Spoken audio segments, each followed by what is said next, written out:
Praise the lord. దేవుని నామానికి మహిమ కలుగును గాక. ఈరోజు మీతో దేవుని మాట పంచుకోవాలని ఆశపడుతూ ఉన్నాను.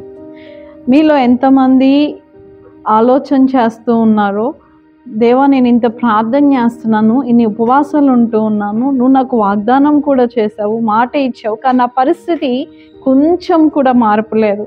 ఇంకా నాకు కష్టాలు ఎక్కువైపోతున్నాయి, శోధనలు ఎక్కువైపోతున్నాయి, అప్పులు సమస్యలు ఎక్కువైపోతున్నాయి, నువ్వు వాగ్దానం చేసిన తర్వాత కూడా ఎక్కువ అయిపోతున్నాయి అని మీరు ఎంతమంది అయితే బాధపడుతున్నారు?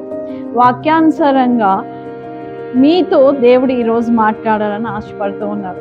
వాక్య భాగంలోనికి వెళ్దాం. నిర్గమకాండము 5వ అధ్యాయము 20, 21, 22, 23 వచనాలు చదువుతూ ఉన్నాను. వారు ఫరో యొద్ద నుండి బయలుదేరి వచ్చుచు తమను ఎదుర్కొనుటకు దారిలో నిలిచిన మోషే అహరోనులను కలుసుకొని, యెహోవా మిమ్మును చూచి న్యాయము తీర్చునుగాక, ఫరో ఎదుటను అతని దాసుల ఎదుటను మమ్మల్ని అసహ్యులుగా చేసి మమ్మల్ని చంపుటకే వారి చేతికి ఖడ్గమిచ్చిత్రని వారితో అనగా, మోషే యెహోవా యొద్దకు తిరిగి వెళ్ళి, ప్రభువా, నీవేళ ఈ ప్రజలకు కీడు చేసితివి, నన్నేల పంపితివి?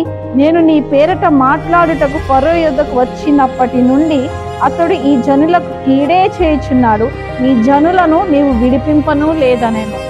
ఇక్కడ మనకు చదువుతున్నటువంటి వాక్య భాగంలో రాయబడి ఉంది కదండి.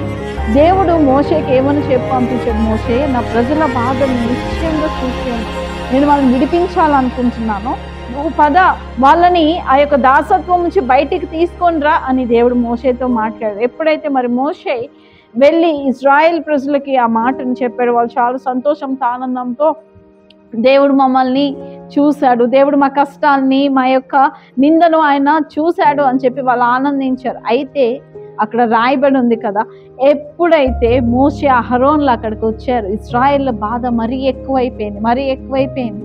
ఫరో ఏం చేస్తున్నాడంట, మరింతగా వాళ్ళని కష్టపెట్టడము మొదలు పెట్టాడంట.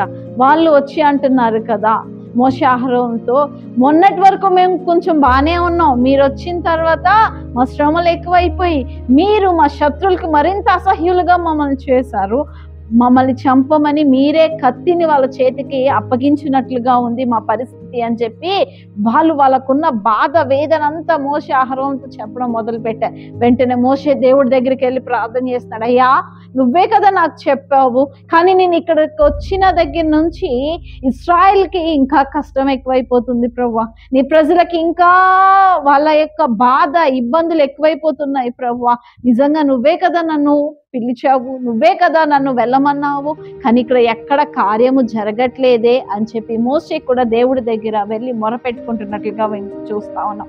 ఇటువంటి పరిస్థితిలోనే ఈరోజు నువ్వు ఉన్నావేమో. మనకి ఏమి జరిగిందో అంతా తెలుసు కదా.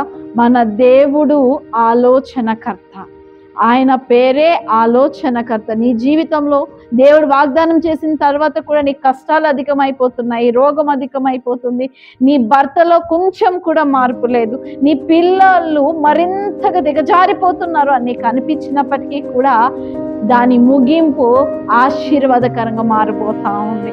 దేవుడు ఇశ్రాయేల్ ప్రజల్ని ఎలా తీసుకొచ్చారని, అక్కడున్న ఐగుప్తులందరికీ ఇశ్రాయేల్ అంటే భయము కలిగించి దేవుడు బయటకు తీసుకొచ్చాడు. నువ్వు ఏ పరిస్థితిలో ఉన్నావో తెలియదు, నీ ఆలోచన చొప్పున దేవుని జీవితంలో కార్యం చేయాలని ఆశపడట్లేదు, ఆయన ఆలోచన చొప్పున నీ జీవితంలో కార్యం చేయాలని ఆశపడతాడు.